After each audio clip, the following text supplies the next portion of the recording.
Hello everyone and welcome back to another session by Mathematics to Tan 90. Together we will learn and grow. In this video, I will cover Mathematics D2 Exercise 1B, question number 1 till question number 4. Alright, so let's read out this question. If x is directly proportional to y cube and x is equal to 32 when y is equal to 2, find an equation connecting x and y. So first we need to figure out the value of k. So k will definitely be, it says that x is directly proportional to y cube. So k will be x upon y cube. Okay, so it's x upon y cube. Now for x we have the value 32 and for y we have the value 2. So y cube will be 8. So this will be 32. This will be 32 divided by 8. That is 4. So the value of k will be 4. So our equation will be x is equal to 4y cube. X is equal to 4y cube. So this is our equation, x is equal to 4y cube. Now find the value of x when y is equal to 6. So we will input 6 in over here, so in this equation, and we will find out x. So this is our equation. So what will be the value of 6 cube? So 6 cube is 216 and 216 multiplied by 4 will give me 864. So the value of x will be 864. Alright, now the third question, calculate the value of y when x is equal to 108. So x is 108, so we will do 108, we will use the same equation, we will put 108 is equal to 4y. That means 108 divided by 4 will be y cube. Okay, because x is equal to 4y cube is the equation. So 108 divided by 4 will give us y cube. And can you tell me what is 108 divided by 4? That is 27. So y cube will be 27. So that means we need to under root both the sides. We need to cube root both the sides. Okay, that means our y value will be 3. So we're done with this. Okay, then the fourth part is very easy.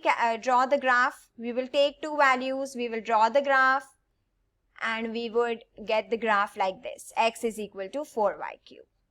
Now let's move towards the second question.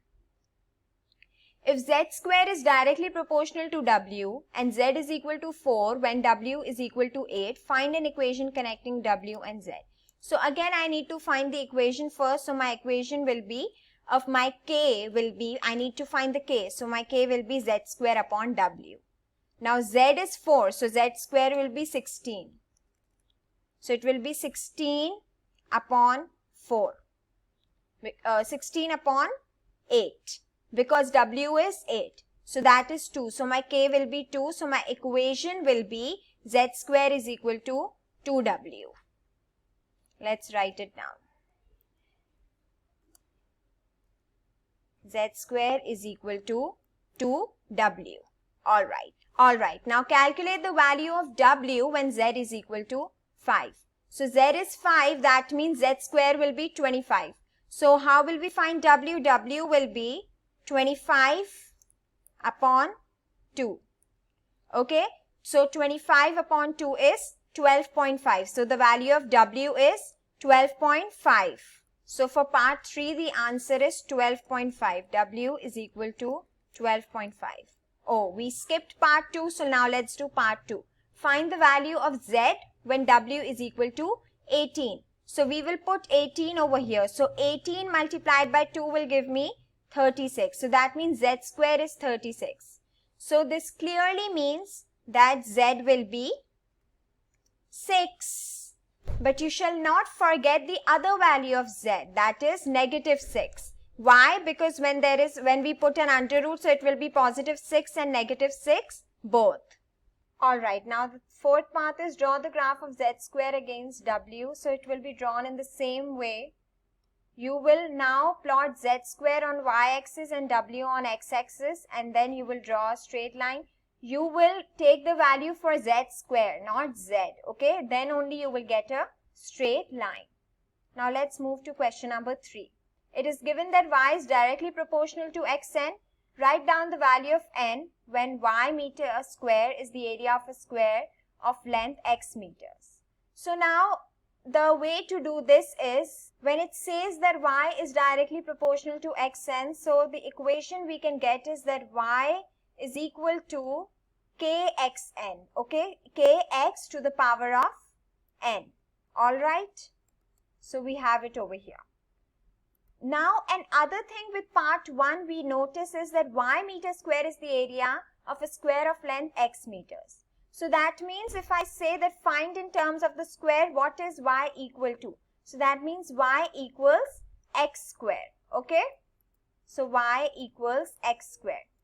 Now we can equate both of these equations. Now when we equate these equations, this means that x square equals k multiplied by x to the power of n.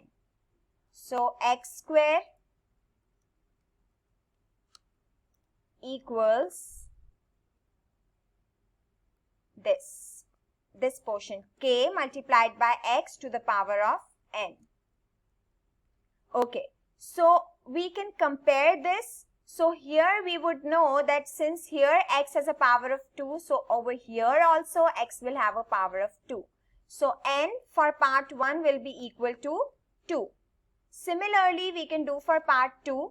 We know that y centimeter cube is the volume of a cube of length x centimeter. So that means we can also write the volume as x cube. Okay? So let's write it as x cube.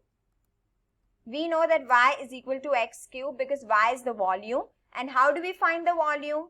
L cube. So the length is x, so x cube, right? And then we can equate these. X cube is equal to kx to the power of n.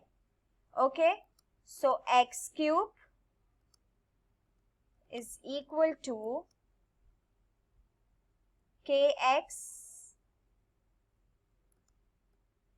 to the power n. Okay, let me put this here. So yes, we have it in this way. Again, we can compare. Here the power is 3. So here also the power will be 3. So for this part 2, n will be equal to 3. Alright, so we are done with question number 3 as well. Now let's look at question number 4.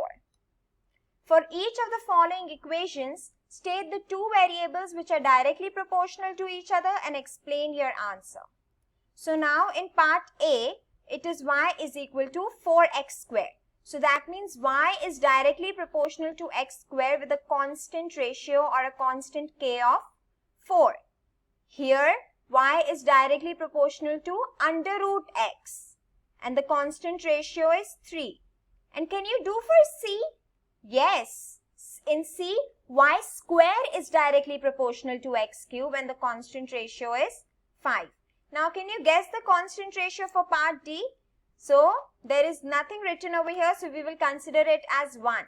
So, the constant k value is 1 and p cube is directly proportional to q square. So, I hope you found this video beneficial and we will make more videos like this. So, happy learning. Bye. And please tell me your views in the comment box. Thank you.